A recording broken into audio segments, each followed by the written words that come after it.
Ang isang 50% po ay mapupunta sa isa niyang anak. Ano? Baka yan yung isa naming anak na nawala? Oo, sa amin na lang yan. Ako! Ako ang isa pang anak ni Ramon. Oh, akala ko ba nawawala yung isang anak ni Ramon? Attorney naman, huwag ka maniwala dyan. May sakit kasi sa utak yan. Wala akong sakit, attorney. Maniwala ka, please. Kailangan ko pa ng sapat na ebidensya para maniwala ako sa'yo. Sige na, babalik na lang ako. Ito na ba yung bagong bahay ng anak ko? Ikaw, babae ka? Sinubukan mo pang agawin sa amin ng kayamanan ng tatay mo? Ang sama nyo, tita! Gusto nyo kunin lahat! Well, hindi naman maniniwala sa'yo si attorney dahil wala kang ebidensya. Tao po, attorney po ito. Nandiyan si attorney. Halika dito!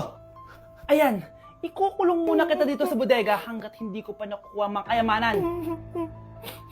Yes, attorney! Hawak ko na ang 100% ng kayamanan ni Ramon. Nandito na ang titulo, papeles at cheque ng mga kayamanan niya. Ay! Salamat, attorney, ha? Scarlett, hindi ko na alam kung ano nangyayari sa nanay ko. Pero huwag ka mag-alala. Ako bahala sa'yo. Kailangan na matigil tong pinagagawa ni nanay. Tao po.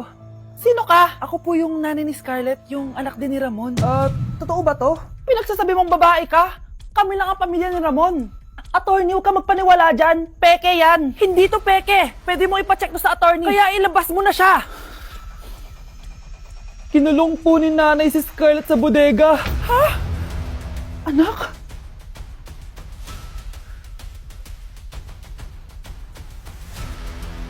Kinulong po ni nanay si Scarlett sa bodega. Ha? Anak? Anak? Walang iya talaga yung tita mo. Anak, sorry kung ngayon na ako nagpakita. Pinakulong kasi ako ng babaeng yan. Deserve mong makulong. Ikaw ang ikukulong namin dahil child abuse ang ginagawa mo. Ano? At hindi mo na din makukuha ang 50% ng mana. Hindi pwede! Nay, masaya ako na nandito ka na. At hindi na din tayo maghihirap dahil sa pamana ni tatay. Masaya din ako, anak. Siyempre kasama ka dito sa Manta.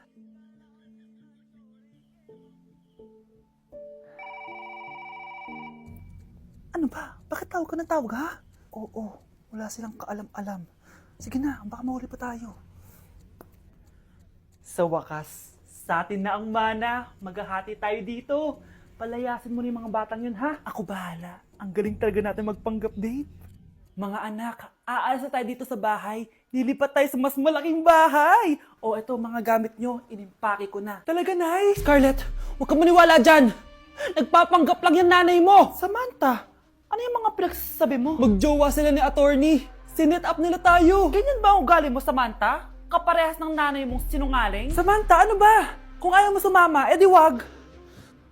Sige, kung totoong anak mo talaga si Scarlett, saan at kailan mo siya ipinanganak? Ang dali naman yan. Eh di sa Manila.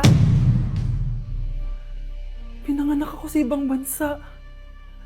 Hindi ikaw ang nanay ko. Ay, oo nga pala, sa ibang bansa pala. Sorry, nakalimutan ko. Ang dami namang drama. Total, nasa amin na ang mana. Umalis na kayong dalawa. Kung ayaw niyong pati kayo, ipakulong ko.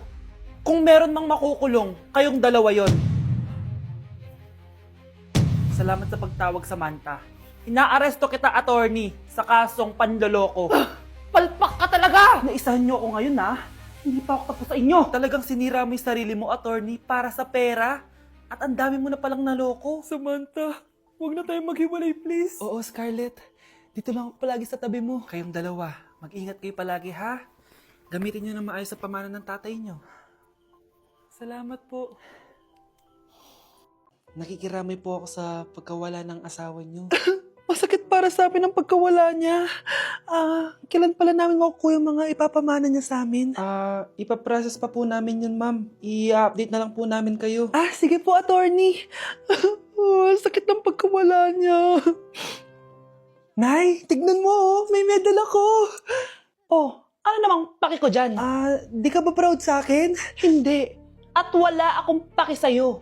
Iniwan ka na ng tatay mo, di ba? Kaya pwede ka na umalis dito. Bakit ka ba ganyan sa akin, Nay? Huwag mo nga akong matawag-tawag na nanay dyan. Kadiri! Hindi kita anak. Ang nanay mo, wala na. Malandi kasi. Nay, gutom na ako. Ay, gutom na baby ko. Wait lang, mag-order ako ng steak for you, ha? Yay! Steak, my favorite! Ampun lang pala ako. Nasaan na yung totoo ko, nanay?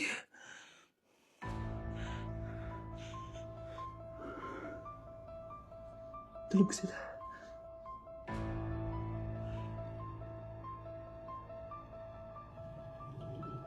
Nasaan na yun? Ito ba si nanay? Sino ba ito tumatawag na to? Muntik na yun. Attorney? Hello, ma'am. May update na po sa ipapamana ng namatay niyo pong asawa. Ah, sige, sige. Punta ka dito sa bahay. Sa wakas, ito na yung araw na pinakahihintay ko. Hoy, ikaw! Pag dumating dito si attorney, magtago ka. Hindi niya pwede malaman na may isa pang anak ang asawa ko. Ah, sige po. Ma'am, nakuha na po namin yung last will and testament ng asawa niyo. Ang nakasulat po dito ay, ang 50% ng kayamanan niya ay mapupunta po sa inyo. Ha? Mali ata yan, attorney. Dapat 100% ang mapupuntang kayamanan niya sa amin. Kami lang ang pamilya niya eh. Bali ma'am, ang nakasulat po kasi dito ay ang isang 50% po ay mapupunta sa isa niyang anak. Ano? Baka yan yung isa naming anak na nawala. Oo, sa amin na lang yan. Ako! Ako ang isa pang anak ni Ramon. Anak! Umagang-umaga, cellphone agad hawak mo? Tignan mo ito napanood ko. Huwag mag-cellphone agad pagkagising mo sa umaga kasi pinapataas mo lang ang stress levels mo. Ano ba naman yan, Nay? Oh, doktor na may sabi ha. Tigilan mo na yan. Maniniwala pala tayo sa doktor. Sige. Grabe, ang init. Paniligo na nga ako. Nay, may napanood ako oh. Kung may nagsabi sa'yo na dapat kang maligo araw-araw, isang malaking kasinungalingan yan. Oh, sabi ng doktor na, bawal daw maligo araw-araw. Ba't ka naliligo? Oh, sige, di na ako maliligo. Kung akala mong healthy ang mga prutas, pakinggan mo tong sasabihin ko. Oh, Nay, nagsalita na yung doktor ha. Huwag ka na kumagat dyan. Pati ba naman prutas? Ay, magmamatcha na lang ako. Kung akala mong healthy ang mga matcha, pakinggan mo tong sasabihin ko. Hala, sabi ng doktor, hindi daw healthy yung matcha, Nay. Huwag mo na inumin yan, ha? Pati matcha bawal. Sinisira mo ang utak mo sa paggamit ng mga betchin. Oh, Nay, sabi ng doktor, sinisira mo daw utak mo. Huwag ka na maglagay niyan. Tama na!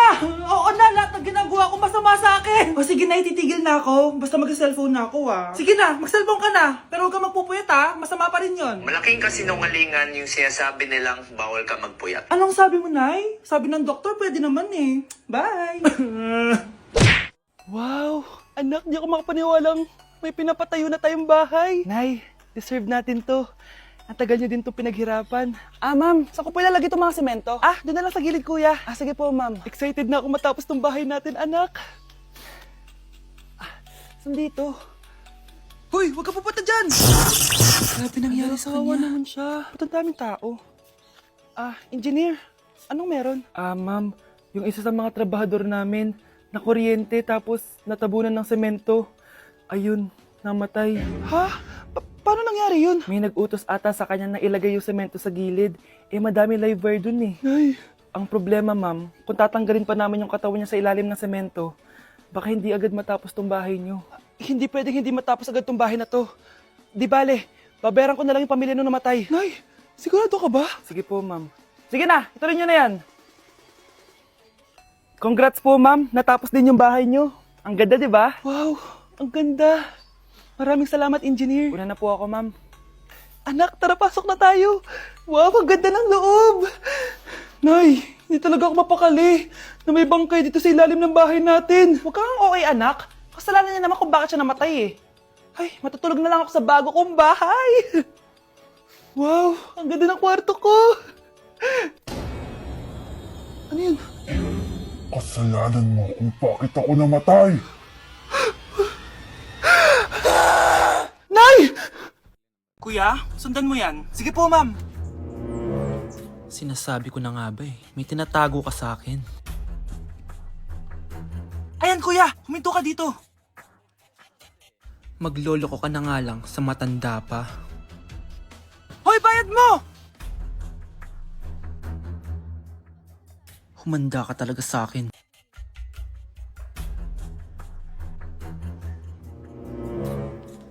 Ang sweet niyo naman. May paregalo ka pa, ha? Ano yun? Scarlett?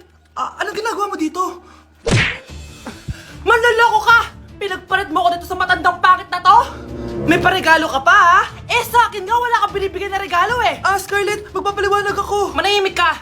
At ikaw naman, matandang pangit, sayong-sayo na tong boyfriend ko! Magsama kayong dalawa! Aba, walang respeto tong girlfriend mo Ano pinagsasabi mo, Scarlett? Nanay ko to.